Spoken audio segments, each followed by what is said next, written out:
The stories of the monuments of Paris, France. The Eiffel Tower.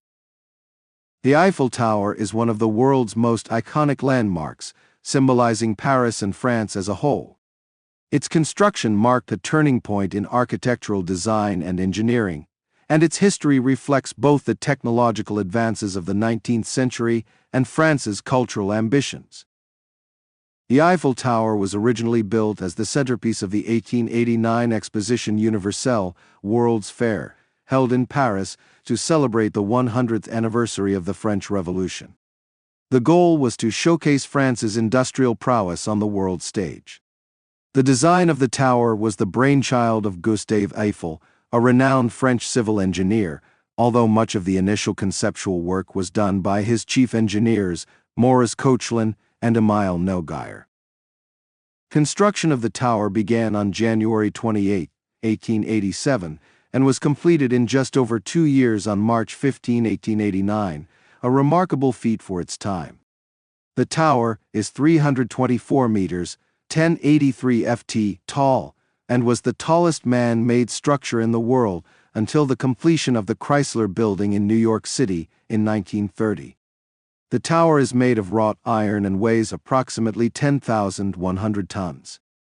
More than 18,000 individual pieces of iron were used in its assembly, connected by 2.5 million rivets.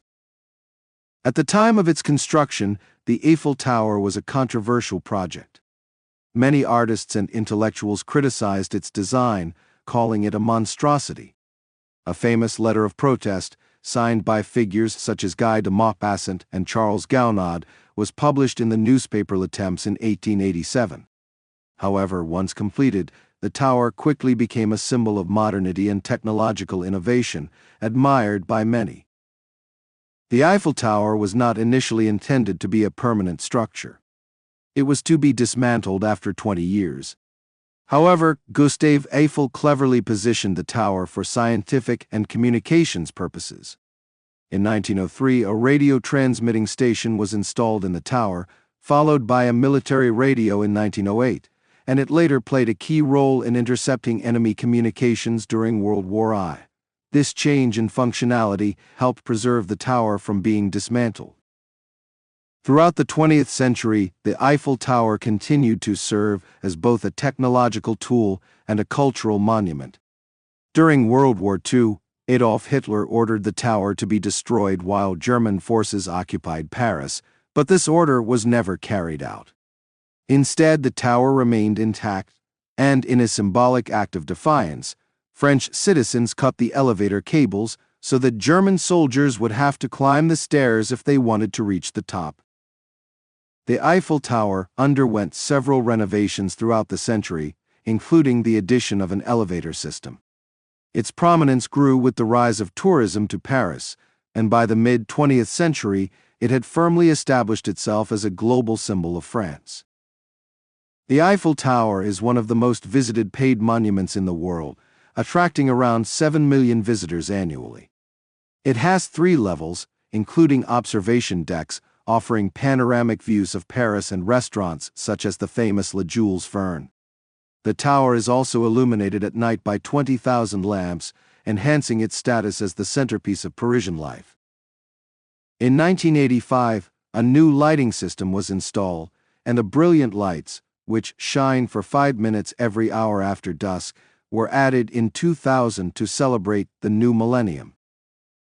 Over the years, the Eiffel Tower has hosted a variety of events, from military displays and scientific experiments to artistic light shows. It remains a prominent feature in films, books, and music, symbolizing romance, culture, and innovation. The Eiffel Tower represents the engineering feats of the Industrial Revolution and the architectural shift towards modernism. Its bold design, combining strength and grace, demonstrated the possibilities of iron construction and influenced future skyscraper designs. Although initially met with criticism, the Eiffel Tower has become an enduring symbol of Paris and a testament to human ingenuity, transforming itself from a temporary exhibit into an essential part of France's national identity. The Louvre Museum. The Louvre Museum is one of the largest and most famous art museums in the world, located in the heart of Paris, France. Its history spans over 800 years and reflects the evolution of art, architecture, and the French monarchy. The site of the Louvre was originally established as a fortress in the late 12th century during the reign of King Philip II.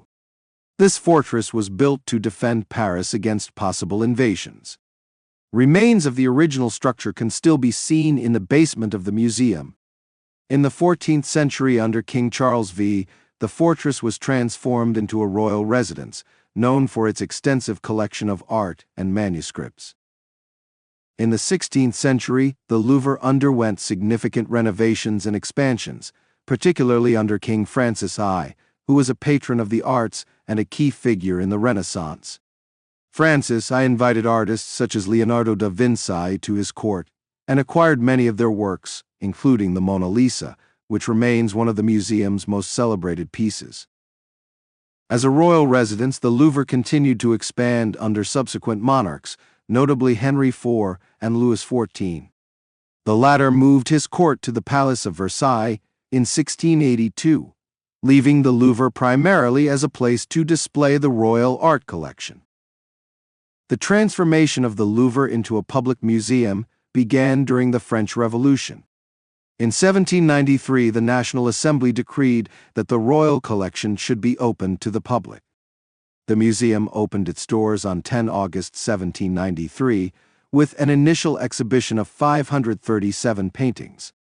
The new museum was called the Musée Central des Arts and aimed to showcase France's artistic heritage. Throughout the 19th century, the Louvre expanded significantly. Under the reign of Napoleon Bonaparte, the museum was renamed the Musée Napoléon, and numerous works of art were acquired from conquered territories. After Napoleon's defeat in 1815, many of these works of art were returned to their original owners, but the museum's collection continued to grow through new acquisitions and donations. In 1871, the Louvre was officially renamed the Musée du Louvre, and it continued to flourish as a cultural institution. The museum underwent major renovations in the mid-19th century, which included the construction of the Cour Carrée and the Pyramide du Louvre, designed by architect I.M. Pei and inaugurated in 1989 as the museum's main entrance. The Louvre houses an extensive collection of over 35,000 works of art, spanning ancient civilizations to the 21st century. The museum is divided into 8 departments: Egyptian antiquities, Near Eastern antiquities, Greek, Etruscan, and Roman antiquities, Islamic art, sculpture, decorative arts, paintings and prints, and drawings. The museum attracts more than 8 million visitors annually, making it the most visited museum in the world. Its famous pieces include the Mona Lisa, the Venus de Milo, and the Winged Victory of Samothrace. The Louvre is a testament to the artistic achievements of many cultures and time periods. It serves not only as a museum, but also as a symbol of French culture and national pride. Its grand history reflects the evolution of art, politics, and society in France and beyond. Through centuries of transformation, from a fortress to a royal palace to a world-renowned museum, the Louvre has become a beacon of art and history, continually inspiring visitors from around the world. Notre-Dame Cathedral. Notre-Dame Cathedral, officially known as Notre-Dame de Paris, is one of the most famous Gothic cathedrals in the world and a symbol of Paris. Its history spans almost 900 years and reflects the cultural, religious, and architectural developments of France. The site of Notre-Dame has a long history of religious significance. Before the cathedral was built, there was a Roman temple dedicated to Jupiter, and later a Christian basilica known as Saint Etienne. Construction of the current structure began in 1163 under Bishop Maurice de Sully, who intended to create a grand cathedral in the soaring Gothic style. Construction of Notre Dame lasted several decades, with construction being completed in stages. The foundation of the cathedral was laid in 1163, and it was largely completed by 1345. The architecture features characteristic Gothic elements such as ribbed vaults, flying buttresses, and large rose windows, particularly the impressive rose window on the west facade. The design of Notre-Dame introduced many innovations in Gothic architecture, including the use of flying buttresses that allowed for higher walls and larger windows, which were filled with intricate stained glass. The cathedral's famous twin towers were completed in the 13th century, and the spire was added later in the 19th century. Throughout its history, Notre-Dame has been the site of several significant events. It was here that Joan of Arc was beatified in 1909 and then canonized in 1920. The cathedral also hosted the coronation of Napoleon Bonaparte in 1804, marking France's transition from a republic to an empire. By the 18th century, the cathedral was in ruins. The French Revolution, 1789 to 1799, brought significant changes, as the cathedral was used for secular purposes, and many religious artifacts were destroyed or removed. It was only when Eugene Viollet-le-Duc, a French architect, led a major restoration project from 1844 to 1864 that Notre-Dame regained much of its former glory. Viollet-le-Duc added the iconic spire that has remained until recent times. In the 20th and 21st centuries, Notre-Dame has continued to be a central place of worship and a major tourist attraction, attracting millions of visitors each year. It has been featured in literature and popular culture, including Victor Hugo's novel, The Hunchback of Notre Dame, published in 1831, which helped revive interest in the cathedral and Gothic architecture. On April 15, 2019, a devastating fire broke out at Notre Dame, causing significant damage to the roof and the iconic spire, which collapsed during the blaze. The fire prompted an outpouring of grief and support from around the world. Restoration efforts began soon after, with the goal of restoring the cathedral to its former glory. Despite the destruction caused by the fire, Notre-Dame de Paris remains a symbol of French heritage and resilience. Its history reflects the evolution of Gothic architecture and the cultural and religious life of France over the centuries. As restoration efforts continue, it is hoped that the cathedral will remain a focal point of Paris, embodying both the history of the city and the spirit. The Arc de Triomphe. The Arc de Triomphe, or Arc de Triomphe d'Étoile, is one of the most iconic monuments in Paris, symbolizing French national pride and military victories.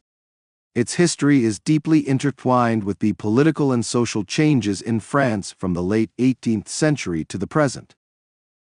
The idea for the Arc de Triomphe originated during the reign of Napoleon Bonaparte. In 1806, following his victory at the Battle of Austerlitz, Napoleon commissioned the monument to honor the French army and commemorate the soldiers who fought for France. The design was intended to embody the glory of the nation and celebrate its military achievements. Architect Jean Chalgrin was initially chosen to design the arch, which was influenced by ancient Roman architecture.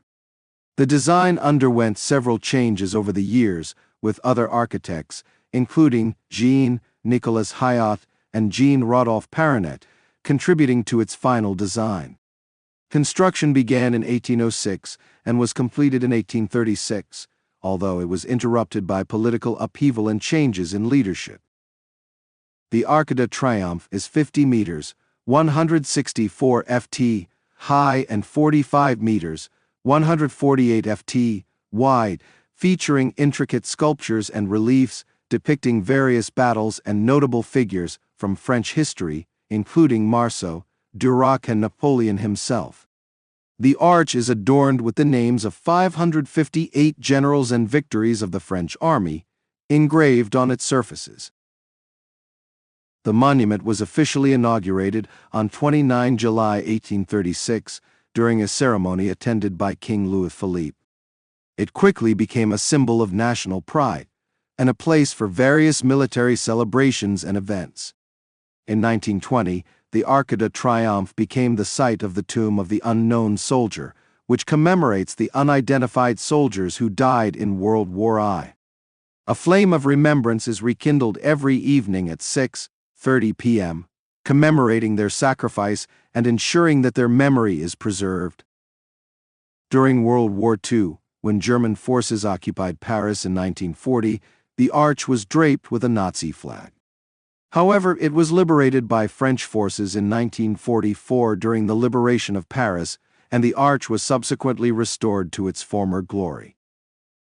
The Arc de Triomphe remains a significant landmark and focal point in Paris, situated at the top of the Champs-Élysées and in the center of Place Charles de Gaulle. It is a popular tourist attraction, attracting millions of visitors each year who climb to the top for panoramic views of the city. The arch remains a site of national ceremonies and celebrations, including military parades on Bastille Day, July 14, and commemorative events honoring France's history and military achievements. The Arc de Triomphe serves as a powerful symbol of French unity and resilience. Its majestic presence reflects France's history, commemorating the sacrifices made by soldiers throughout the nation's tumultuous past. As an architectural masterpiece and a focal point of Paris, the Arc de Triomphe remains an emblem of national pride and heritage. The Basilica of the Sacred Heart. The Basilica of the Sacred Heart of Paris, commonly known as the Sacré-Cœur, is a major Roman Catholic church located atop Montmartre, the highest point in the city. It is a significant landmark in Paris, recognized for its distinctive architecture and cultural significance. The basilica was conceived in the aftermath of the Franco-Prussian War, 1870 to 1871, and the Paris Commune, 1871. The devastating impact of the war and the suffering it caused led to a national movement to create a church dedicated to the Sacred Heart of Jesus, symbolizing penance and a return to moral values. The church was intended to serve as a place of worship and a symbol of the redemption of the French people. The design of the basilica was entrusted to the architect Paul Abadie, whose eclectic style combined elements of Romanesque and Byzantine architecture. Construction began in 1875 and was completed in 1914, although the basilica was officially consecrated in 1919 following the First World War. Sacré-Cœur is characterized by its striking white domes and large central dome, which rises 83 meters (272 feet) above the ground. The structure is constructed of travertine stone, which gives it a distinctive light color that appears to glow, especially in sunlight. The interior features a stunning mosaic, Christ in Glory, which is one of the largest in the world and measures approximately 475 square meters. The layout of the basilica resembles a Greek cross and is adorned with 4 smaller domes surrounding the main dome. The interior of Sacré-Cœur is notable for its intricate mosaics, sculptures, and decorative art, which reflect a blend of artistic styles. The large altar and beautiful stained glass windows contribute to the basilica's ethereal ambience. Since its completion, the Basilica of the Sacred Heart has served as an important place of worship and pilgrimage. It is known for its continuous prayer and adoration, with a group of priests and lay people maintaining a perpetual prayer vigil before the Blessed Sacrament. The basilica also serves as a symbol of the reconciliation of the French people after the uprisings of the 19th century. Sacré-Cœur attracts millions of visitors each year, both for its religious significance and for the panoramic views of Paris from its steps. The basilica is a popular tourist destination, offering stunning views of the city and a peaceful atmosphere amid the bustling streets of Montmartre. The surrounding area, known for its artistic history, has been home to many famous artists, including Pablo Picasso and Vincent van Gogh. The basilica stands as a cultural landmark, reflecting Montmartre's artistic heritage. The Basilica of the Sacred Heart of Paris remains a cherished symbol of faith and perseverance. Its presence, unique architectural style, and historical significance make it an icon of the city. as a place of worship, cultural history, and artistic inspiration. The Palace of Versailles. The Palace of Versailles, located on the outskirts of Paris, is one of the most famous and opulent palaces in the world. Its history dates back to the early 17th century, when it was originally a small hunting lodge used by King Louis XIII. However, it was Louis XIV, known as the Sun King, who transformed Versailles into a symbol of absolute monarchy and royal power. In 1661, Louis XIV began an ambitious expansion of the lodge into a grand palace, hiring the best architects, painters, and landscapers of the time. Under the guidance of architect Louis Laval, landscaper André Lenotre, and painter Charles Lebrun, Versailles became a sprawling complex with magnificent gardens, fountains, and lavish interiors. In 1682, Louis XIV moved the royal court and government to Versailles, making it the political and cultural heart of France. The Hall of Mirrors, one of the palace's most famous rooms, was completed in 1684 and features 357 mirrors reflecting light from its large arched windows. The palace became the setting for many important events, including diplomatic meetings, royal ceremonies, and lavish parties. During the reigns of Louis XV and Louis XVI, the palace continued to be the residence of the French monarchy. Marie Antoinette, Louis XVI's queen consort, also left her mark on Versailles, particularly with her personal retreat at the Petit Trianon and the creation of a rustic country villa called the Hameau de la Réunion.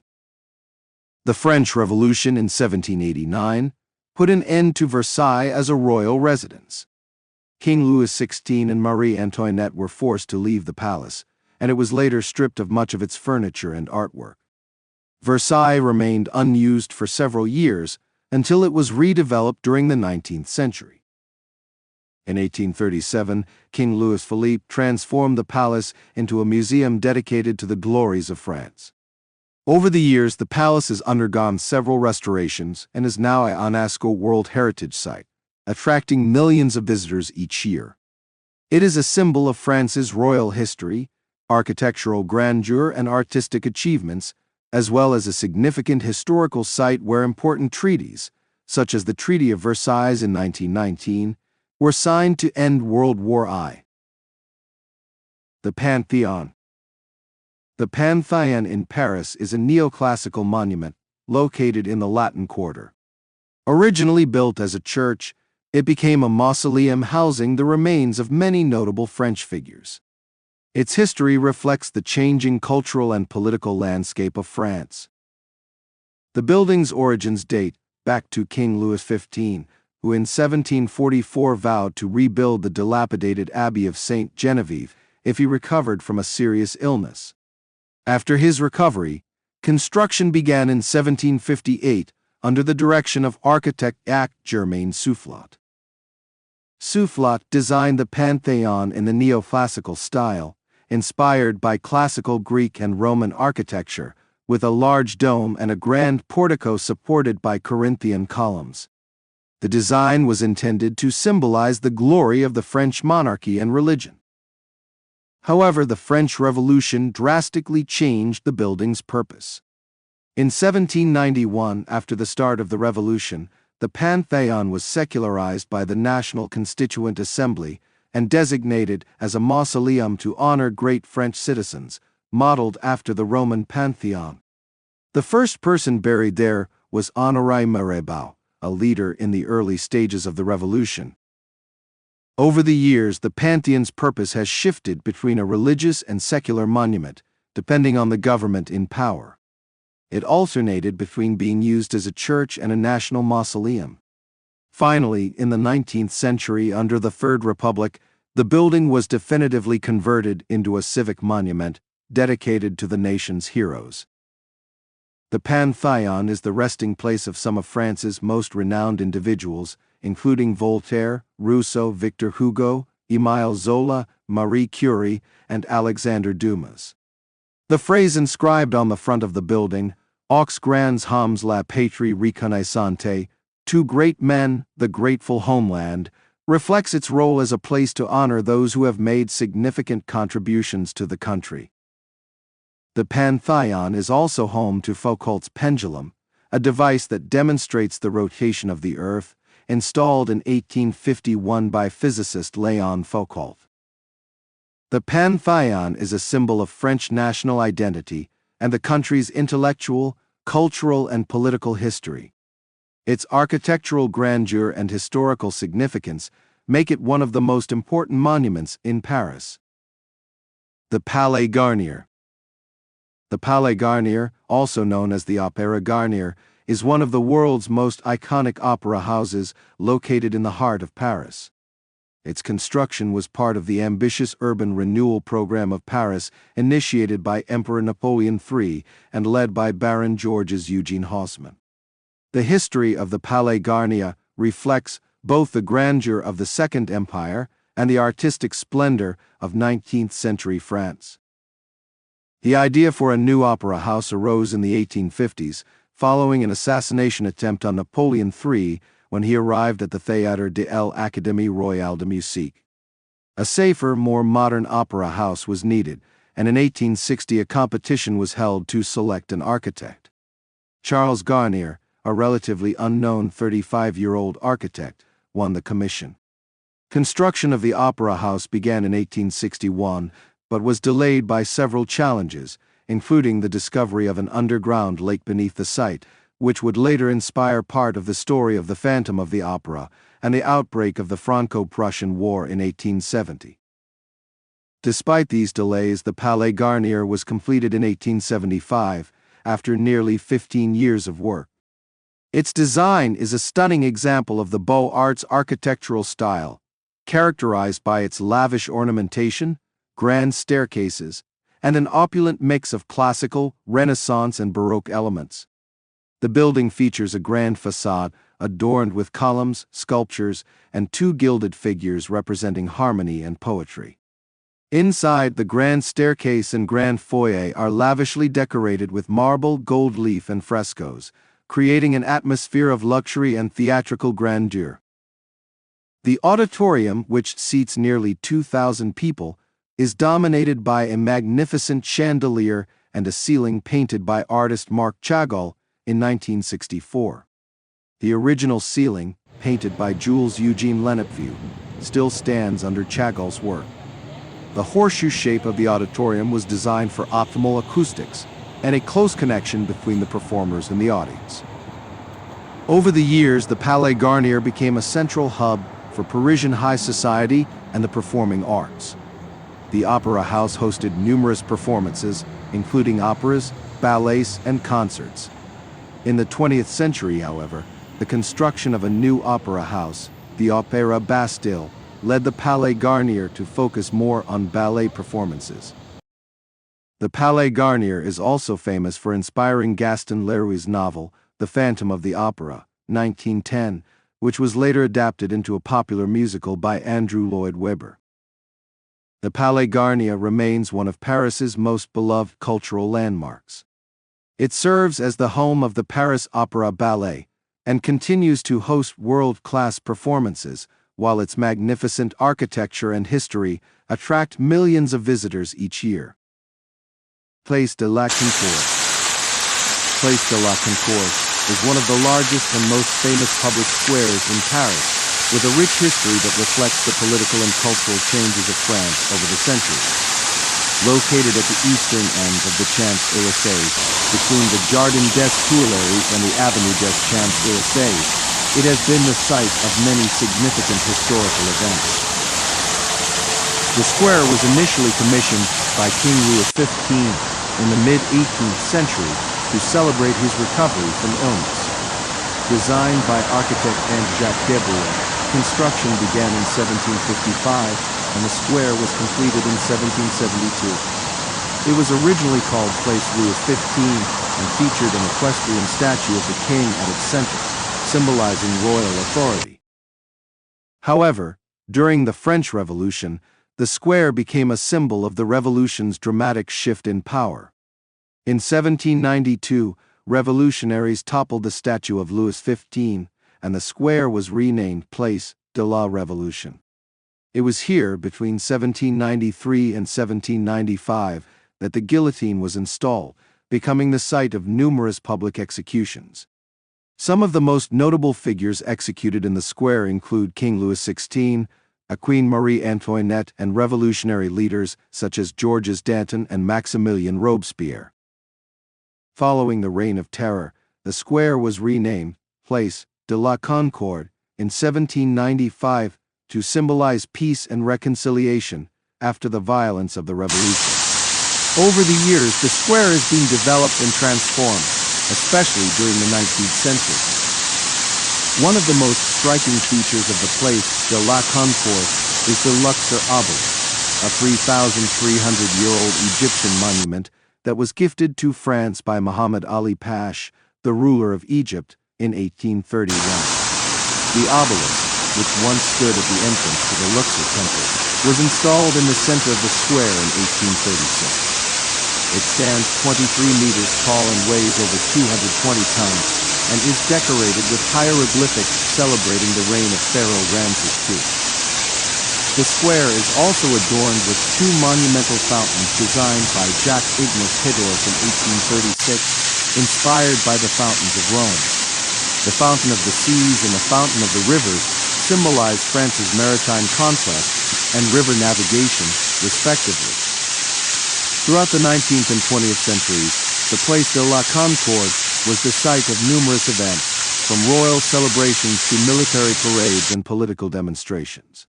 Today, it remains one of the most important public spaces in Paris, surrounded by notable buildings such as the Hôtel de Crillon and the French Naval Ministry, and offering a direct view of the Avenue des Champs-Élysées and the Arc de Triomphe.